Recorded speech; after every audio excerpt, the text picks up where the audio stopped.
मैं गरिमा अग्रवाल आप सभी का वंदन करती हूँ, अभिनंदन करती हूँ। आइए आज हम सुनते हैं सावन मास की कथा का पहला अध्याय। जितना महत्व श्रावण मास में शिवजी की पूजा का है, उतना ही महत्व श्रावण महात्म्य सुनने का भी है। इसीलिए आपको हमारे चैनल पर रोजाना श्रावण मास महात्म्य का हर दिन का अध्याय सुबह 5 बजे मिल जाएगा।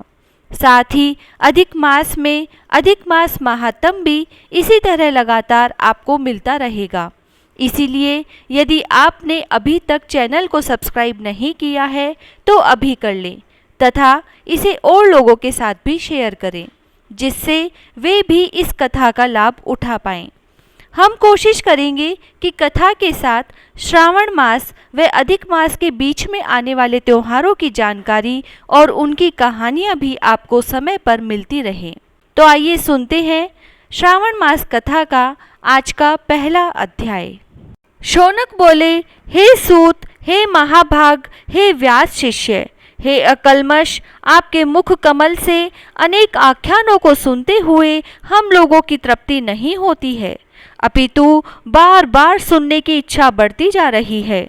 तुला राशि में स्थित सूर्य में कार्तिक मास का महात्म्य, मकर राशि में माघ मास का महात्म्य, मेष राशि में स्थित सूर्य में वैशाख मास का महात्म्य और इसके साथ उन मासों के जो भी धर्म है उन्हें आपने भली भांति कह दिया। यदि आपके मत में इनसे भी अधिक महिमा में कोई मास हो तथा भगवत प्रिय कोई धर्म हो तो आप उसे अवश्य कहिए, जिसे सुनकर कुछ अन्य सुनने की हमारी इच्छा न हो। वक्ता को श्रद्धालु श्रोता के समक्ष कुछ भी छिपाना नहीं चाहिए।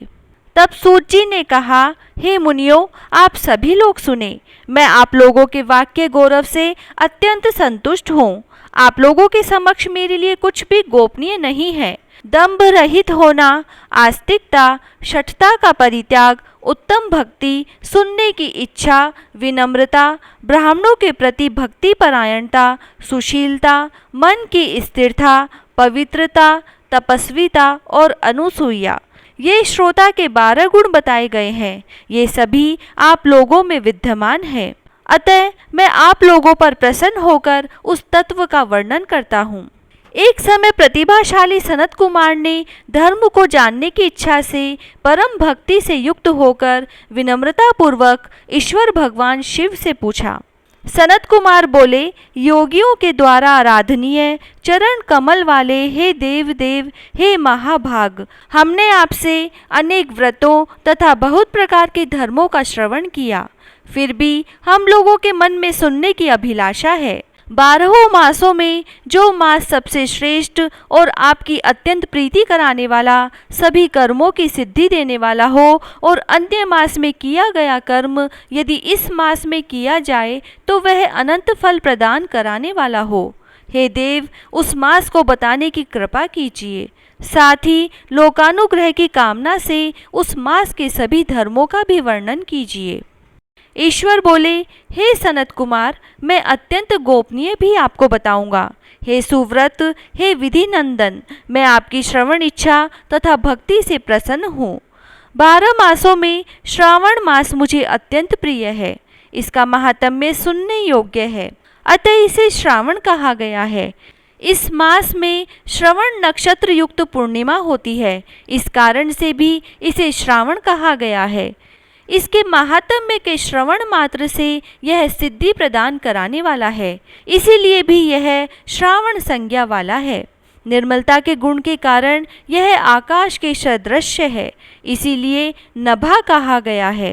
इस श्रावण मास के धर्मों की गणना करने में इस पृथ्वी लोक में कौन समर्थ हो सकता है, जिसके फल का संपूर्ण रूप से वर्णन करने के लिए ब्रह्मा जी 4 मुख वाले हुए, जिसके फल की महिमा को देखने के लिए इंद्र 1000 नेत्रों से युक्त हुए और जिसके फल को कहने के लिए शेषनाग 2000 जिह्वाओं से संपन्न हुए।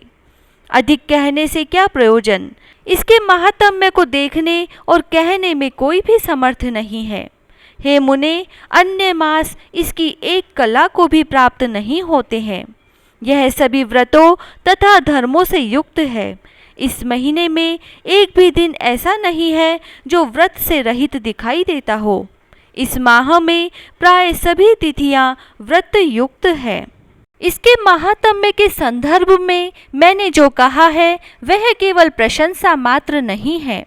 आर्तों, जिज्ञासुओं, भक्तों, अर्थ की कामना करने वाले, मोक्ष की अभिलाषा रखने वाले और अपने अपने अभिष्ट की आकांक्षा रखने वाले चारों प्रकार के लोगों, ब्रह्मचर्य, गृहस्थ, वानप्रस्थ, संन्यास आश्रम वाले को इस श्रावण मास में व्रतानुष्ठान करना चाहिए।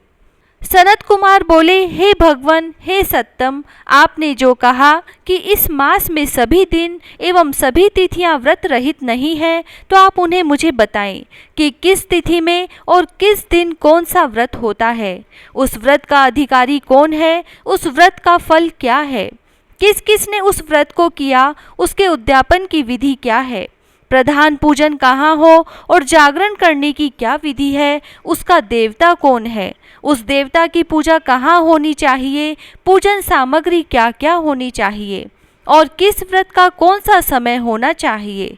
हे प्रभु, वह सब आप मुझे बताएं। यह मास आपको प्रिय क्यों है, किस कारण यह पवित्र है, इस मास में भगवान का कौन सा अवतार हुआ, यह सभी मासों में श्रेष्ठ कैसे हुआ और इस मास में कौन कौन धर्म अनुष्ठान के योग्य हैं। हे प्रभु, यह सब बताएं। आपके समक्ष मुझ अज्ञानी का प्रश्न करने में कितना ज्ञान हो सकता है, अतः आप संपूर्ण रूप से बताएं।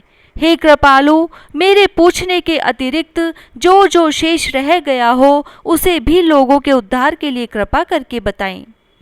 रविवार, सोमवार, भोमवार, बुधवार, बृहस्पतिवार, शुक्रवार और शनिवार के दिन जो करना चाहिए, हे विभो, वह सब मुझे बताइए। आप सबके आदि में आविर्भूत हुए हैं, अतः आपको देव कहा गया है। जैसे एक की विधि बाधा से अन्य की विधि बाधा होती है, वैसे ही अन्य देवताओं के अल्प देवत्व के कारण आपको महादेव माना गया है। तीनों देवताओं के निवास स्थान पीपल वृक्ष में सबसे ऊपर आपकी स्थिति है। कल्याण रूप होने के कारण आप शिव हैं और पाप समूह के हरने के कारण आप हर हैं। आपके आदिदेव होने में आपका शुक्ल वर्ण प्रमाण है, क्योंकि प्रकृति में शुक्ल वर्ण ही प्रधान है, अन्य वर्ण विकृत हैं। आप कपूर के समान गौर वर्ण हैं, अतः आप आदिदेव हैं। गणपति के अधिष्ठान रूप 4 दल वाले मूलाधार नामक चक्र से, ब्रह्मा जी के अधिष्ठान रूप 6 दल वाले स्वाधिष्ठान नामक चक्र से और विष्णु के अधिष्ठान रूप 10 दल वाले मणिपुर नामक चक्र से भी ऊपर आपके अधिष्ठित होने के कारण आप ब्रह्मा तथा विष्णु के ऊपर स्थित हैं। यह आपकी प्रधानता को व्यक्त करता है। हे देव, एकमात्र आपकी ही पूजा से पंचायतन पूजा हो जाती है, जो कि दूसरे देवता की पूजा से किसी भी तरह संभव नहीं है। आप स्वयं शिव हैं। आपकी बाई जांघ पर शक्ति स्वरूपा दुर्गा, दाहिनी जांघ पर गणपति, आपके नेत्र में सूर्य तथा हृदय में भक्तराज भगवान श्री हरि विराजमान है। अन्न के ब्रह्मा रूप होने तथा रास के विष्णु रूप होने और आपके उसका भोक्ता होने के कारण, हे ईशान, आपके श्रेष्ठ तत्वों में किसे संदेह हो सकता है। सबको विरक्ति की शिक्षा देने हेतु आप शमशान में तथा पर्वत पर निवास करते हैं। पुरुष सूक्त में उतामृत्यवस्य ईशानो इस मंत्र के द्वारा प्रतिपादन के योग्य है, ऐसा महर्षियों ने कहा है। जगत का संहार करने वाले हालाहल को गले में किसने धारण किया? महाप्रलय की कालाग्नि को अपने मस्तक पर धारण करने में कौन समर्थ था? संसार रूप में अंधकूप में पतन के हेतु कामदेव को किसने भस्म किया?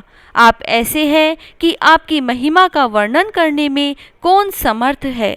एक तुच्छ प्राणी मैं करोड़ों जन्मों में भी आपके प्रभाव का वर्णन नहीं कर सकता, अतः आप मेरे ऊपर कृपा करके मेरे प्रश्नों को बताएं।